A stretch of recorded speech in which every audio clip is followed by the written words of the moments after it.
What if I told you, one of the greatest empires in history began with attempted murder, 2 babies, a river, a wolf.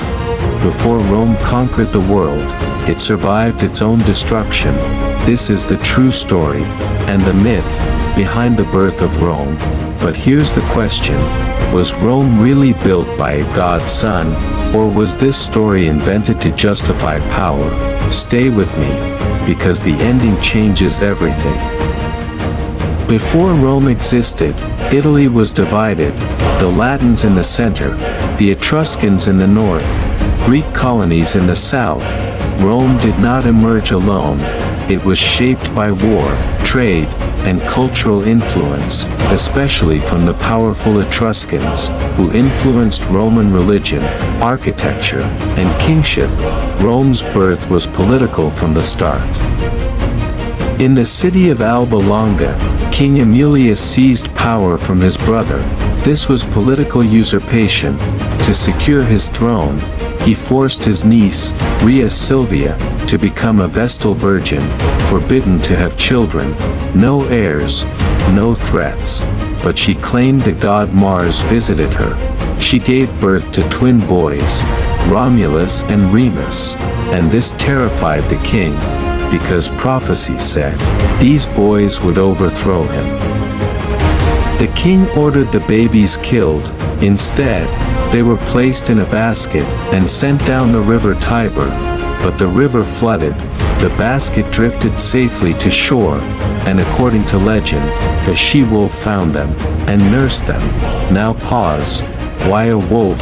Because in Roman culture, the wolf symbolized strength and survival.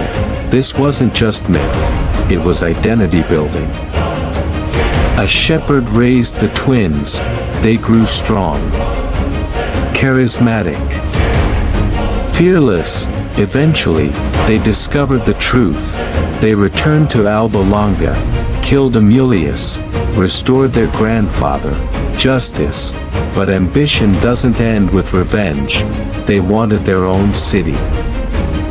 They chose the hills near the Tiber, but disagreement began. Romulus wanted the Palatine Hill, Remus preferred the Aventine. They used augury, watching birds to interpret divine will. Romulus claimed victory, Remus mocked him, and in a moment of rage, Romulus killed his own brother. Rome was born in blood, founded in 753 BCE. This wasn't just a story, it reflected Roman values: strength over weakness, power over sentiment, authority over opposition. Rome's founding myth justified violence in the name of destiny. It normalized conquest. It glorified survival at all costs. Romulus became Rome's first king. He created a senate, military units, social divisions. This was the beginning of political institutionalization. Rome wasn't just strong, it was organized, and organization builds empires. Rome lacked women. Without families, the city would collapse, so Romulus invited neighboring tribes to a festival, then abducted the Sabine women. Brutal? Yes. Strategic? Also yes. Eventually, the Sabines merged with Rome.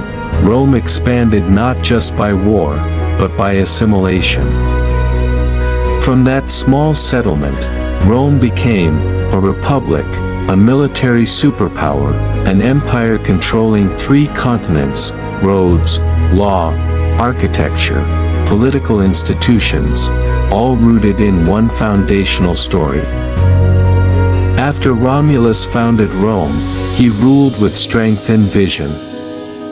He organized the city, established the first senate, and divided the population into social classes, patricians and plebeians.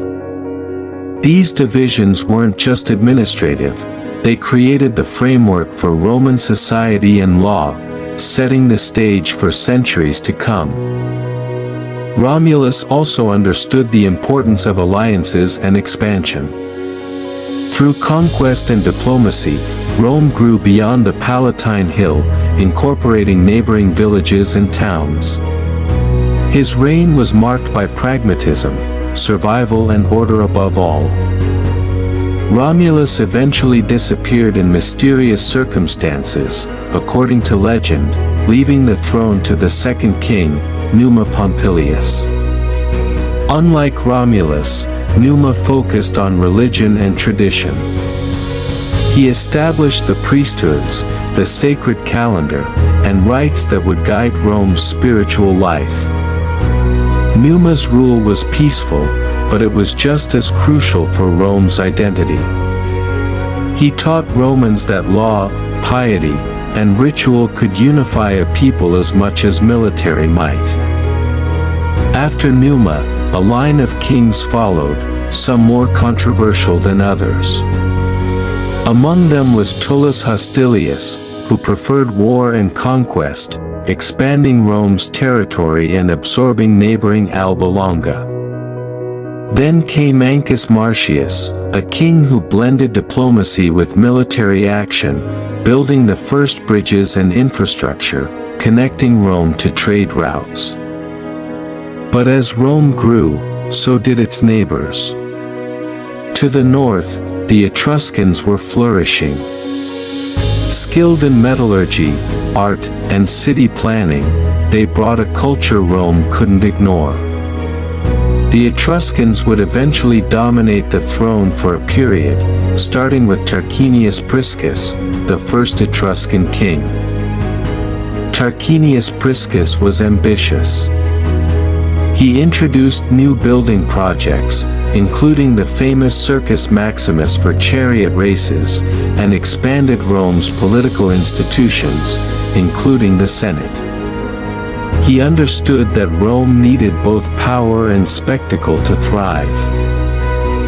Following him, Servius Tullius strengthened the city's organization, creating a census system and reorganizing citizens into classes based on wealth. This allowed Rome to raise armies efficiently and collect taxes systematically. Servius also began Rome's first city walls, laying the foundation for a capital that could defend itself against invaders. The Etruscan influence was profound.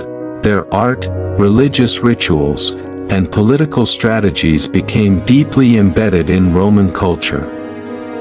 They introduced the fasces, a symbol of authority, and influenced early Roman architecture, including temples and public buildings. By blending Roman pragmatism with Etruscan sophistication, the city-state matured from a cluster of villages into a structured and resilient kingdom. Yet, Etruscan dominance wasn't without tension. Many Romans resented foreign kings. The final Etruscan ruler, Tarquinius Superbus, was a tyrant. His arrogance and cruelty led to his overthrow and the birth of the Roman Republic in 509 BCE. This transition wasn't just political, it was symbolic. Romans rejected tyranny and embraced collective governance. But the foundations laid by Romulus, Numa, and the Etruscans remained: social classes, organized armies, religious rites, and monumental architecture. These systems would endure and define Rome's identity for centuries.